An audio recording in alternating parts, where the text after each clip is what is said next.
Hello everyone, welcome to my channel. I hope everyone is having a wonderful day.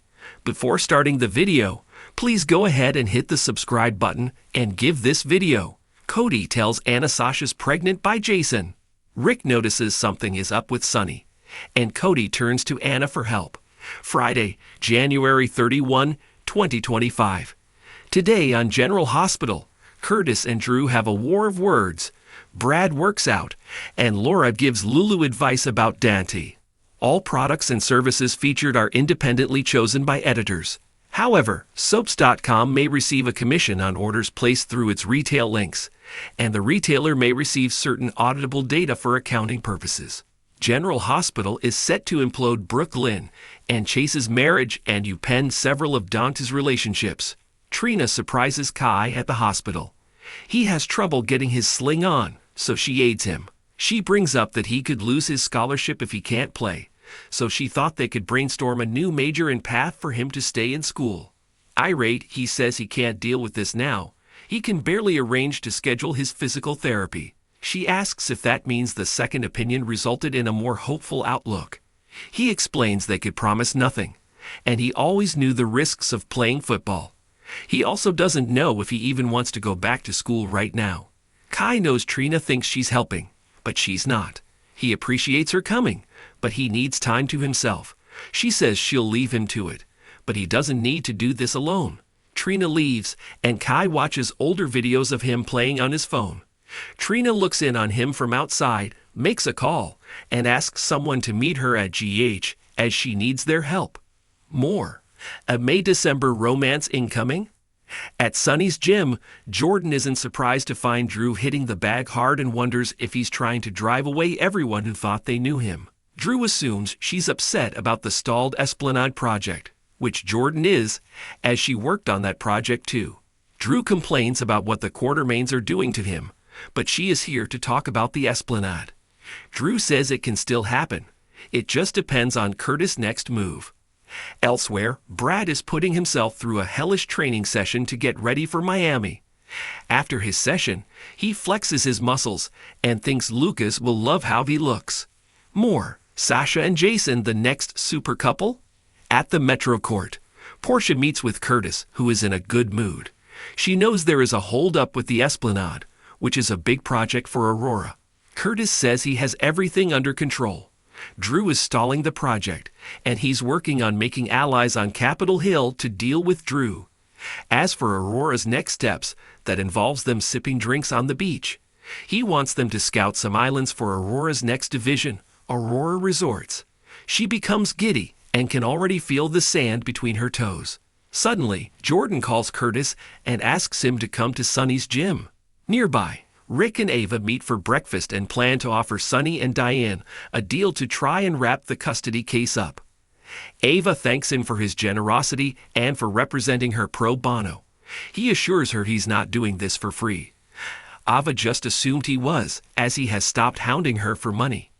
Rick thinks she assumes everything is free now because they kissed.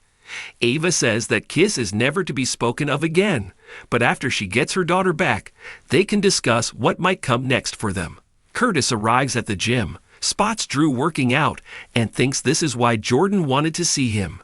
Jordan brings up the Esplanade, and Curtis explains Drew is stalling it until he gets his company back and screws over Michael. Drew claims that's not true. He is looking after his constituents, and the environmental report came back, which has caused issues. He says it's up to Curtis to resolve these problems. Curtis says Aurora will be fine without the Esplanade, but Drew will be screwing over Jordan and the man who gave him his seat in Congress. Drew notes Curtis seems tense, and maybe they should work it out in the ring. Jordan was hoping they could settle this like the adults she thought they were. Curtis warns Drew that he's new to Congress, has alienated his backers and friends, and has overextended himself and left himself wide open. Curtis storms out, Jordan follows, and Drew appears concerned. More. The end of Drew in office. Diane tells Christina she's so sorry about what happened to Sam. Christina thanks her for letting her use her business meeting with her dad to talk to him about something important. Sonny arrives and tells Diane that he'll be going to Letty on business soon, and he is worried that selling Charlie's to Christina on the cheap could raise some eyebrows. He says everything is legit with the sale, and she says she'll handle any issues should they pop up.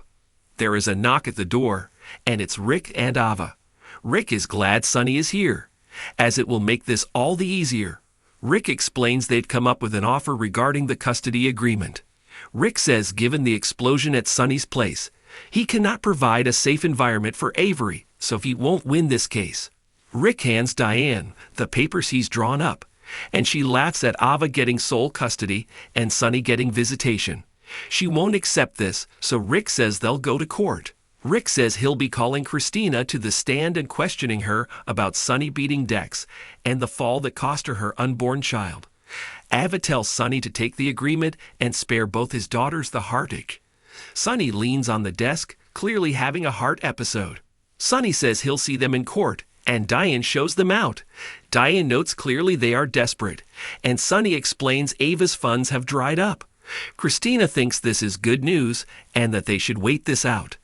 Diane says not so, and Ava's argument is stronger than theirs. She says Rick made valid points. It's on record that the fire in his penthouse was deliberately set, and Christina being a witness to Dex's beating also works in Ava's favor. Sonny says Ava can't pay Rick, so he's taking her case only to hurt him.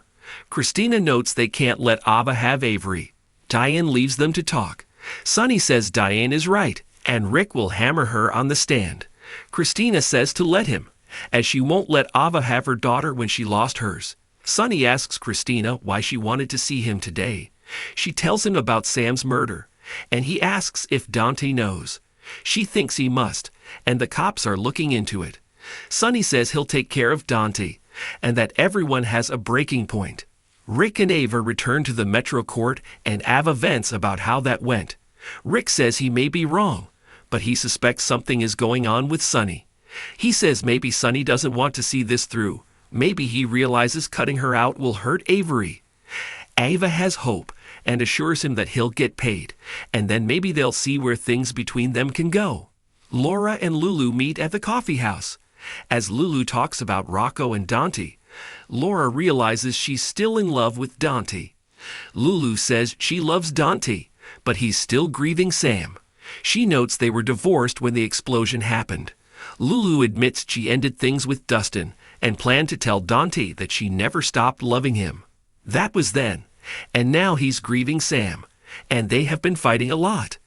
Dante makes it impossible even when she tries to get along with him. Laura suggests it's because she's pushing Dante away. Lulu fears Dante will always see her as the woman who Sam died to save.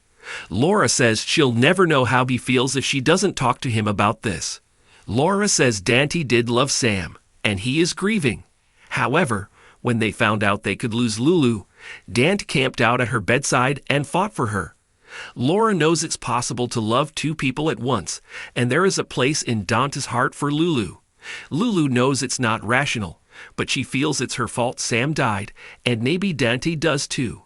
Laura says she is not responsible for Sam's death. Only one person is, and that is the person who killed Sam. Lulu knows, but she can't silence that voice saying it is her fault, and every time she sees Dante, it gets louder.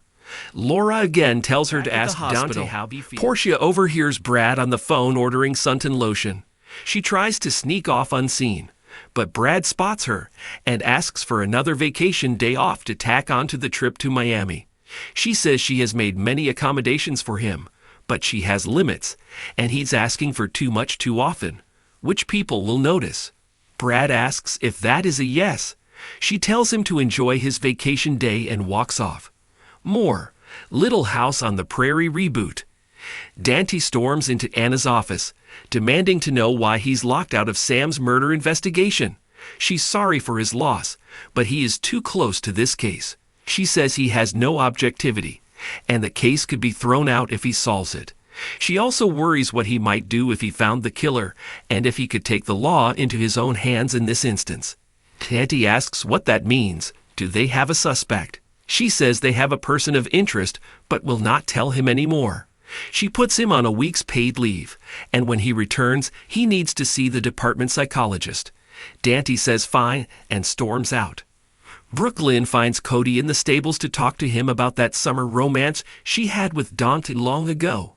Cody says, "That summer you got pregnant?"